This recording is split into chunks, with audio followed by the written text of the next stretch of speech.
ফুটবলের উন্নয়নে কোচ তৈরির উদ্যোগ নিতে সোনালী অতীত ক্লাবের প্রতি আহ্বান জানিয়েছেন মুক্তিযুদ্ধ বিষয়ক মন্ত্রী অবসরপ্রাপ্ত মেজর হাফিজউদ্দিন আহমেদ। আর নতুন শিক্ষা ব্যবস্থায় ক্রীড়া শিক্ষক হিসেবে সাবেক খেলোয়াড়দের অগ্রাধিকার দেওয়া হবে বলে জানিয়েছেন ক্রীড়া প্রতিমন্ত্রী আমিনুল হক। রিপোর্ট করছেন মানিক মাহমুদ। সোনালী অতীত ক্লাবে সাবেক ফুটবলারদের মিলন মেলা। দেশ বরেণ্য কৃতি ফুটবলাররা একসাথে হয়েছেন পবিত্র রমজানে ইফতার মাহফিলে যোগ দেওয়ার জন্য। অনুষ্ঠানে মধ্যমণি মুক্তিযুদ্ধ বিষয়ক মন্ত্রণালয়ের মন্ত্রী ও সংগঠনের প্রতিষ্ঠাতা মেজর অবসরপ্রাপ্ত হাফিজউদ্দিন আহমেদ, সতীর্থ প্রতাপ শঙ্কর হাজরা সহ সাবেক ফুটবলারদের সাথে খেলোয়াড়ি জীবনের মধুর স্মৃতিচারণ করেন 60-এর দশকের এই কৃতি ফুটবলার। বলেন, সময়ের সাথে বর্তমান ফুটবলের অবস্থা আশানুরূপ নয়। মান অনেক নিম্নগামী। ফুটবল এখনো জনপ্রিয় খেলা, বিশ্বের সবচেয়ে জনপ্রিয় খেলা। সোনালী অতীত ক্লাব আশা করি এই খেলার মান উন্নয়নে ভূমিকা রাখবে।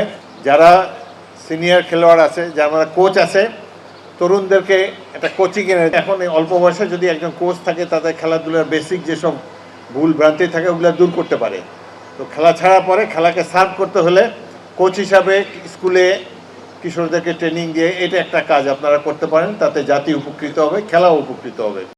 অনুষ্ঠানে ক্রীড়া প্রতিমন্ত্রী আমিনুল হক বলেন, হতাশাগ্রস্ত সাবেক খেলোয়াড়দের মূল্যায়ন করা হবে। কোচ হিসেবে বিভিন্ন প্রশিক্ষণ কার্যক্রমে যুক্ত করা হবে তাদের। জাতীয় শিক্ষাক্রমে যেহেতু আমরা খেলাধুলাকে বাধ্যতামূলক করতে যাচ্ছি, সেখানে ক্রীড়া শিক্ষক হিসেবে আমার এই সাবেক খেলোয়াড়রা অগ্রাধিকার ভিত্তিতে তাদের সেই কর্মসংস্থানের ব্যবস্থা করা হবে ইনশাআল্লাহ। সাবেক খেলোয়াড়রা যারা অনেক সময় হতাশাগ্রস্ত হয়ে যান, আমি আজকে থেকে বলবো যে আপনাদের হতাশা হওয়ার কোনো কিছু নেই। কারণ আমরা চেষ্টা করছি যাদের সরকারি চাকরির বয়সসীমা থাকবে তাদেরকে আমরা সরকারি চাকরির ভিতরেই তাদেরকে নিয়োগ প্রদান করা হবে। আর যাদের সরকারি চাকরির বয়সসীমা থাকবে না, অনেকেই রয়েছেন এখানে, অনেক সাবেক স্বনামধন্য কোচ রয়েছেন যাদের অনেক ক্যাপাসিটি রয়েছে এদেশের ফুটবল, ক্রিকেট থেকে শুরু করে বিভিন্ন স্পোর্টসকে আরও ভালো কিছু দেওয়ার, তাদেরকে আমরা চুক্তিভিত্তিক হিসেবে নিয়োগদান করার মাধ্যমে তাদেরকে স্থায়ীভাবে একটি কর্মসংস্থানের ব্যবস্থা করব ইনশাআল্লাহ। এদিন বাংলাদেশ স্পোর্টস জার্নালিস্ট অ্যাসোসিয়েশনের ইফতারে অংশ নেন ক্রীড়াঙ্গনের ব্যক্তিরা। সাকিবের দেশে ফেরা নিয়ে বিসিবির কার্যক্রমের অগ্রগতির বিষয়ে জানান সহসভাপতি ফারুক আহমেদ। দেশের ক্রিকেটের উন্নয়নে ক্রীড়া প্রতিমন্ত্রীর সাথে আলোচনার কথাও বলেন তিনি। কোথায় কোথায় কাজ করলে খুব তাড়াতাড়ি হবে, যেমন মাঠের কথা উনি উল্লেখ করেছেন যে শুধুমাত্র বিরাট স্টেডিয়াম দরকার নাই, মাঠ দরকার।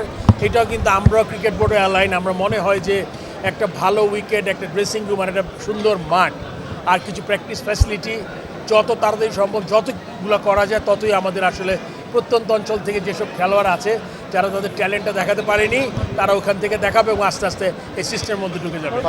মামলার যে কাগজপত্র ওইটা জায়গা মতো দেওয়া আছে, এখন এটা গভর্নমেন্ট ডিসাইড করবে এবং অবশ্যই ওইটা মানে আমরা আমাদের ক্রিকেট বোর্ড থেকে যে কাজটা করা দরকার ওটা করে ফেলেছি আর কি। বাংলাদেশের আসন্ন পাকিস্তান সিরিজের সাফল্য প্রত্যাশা করেন বিসিবি কর্তারা।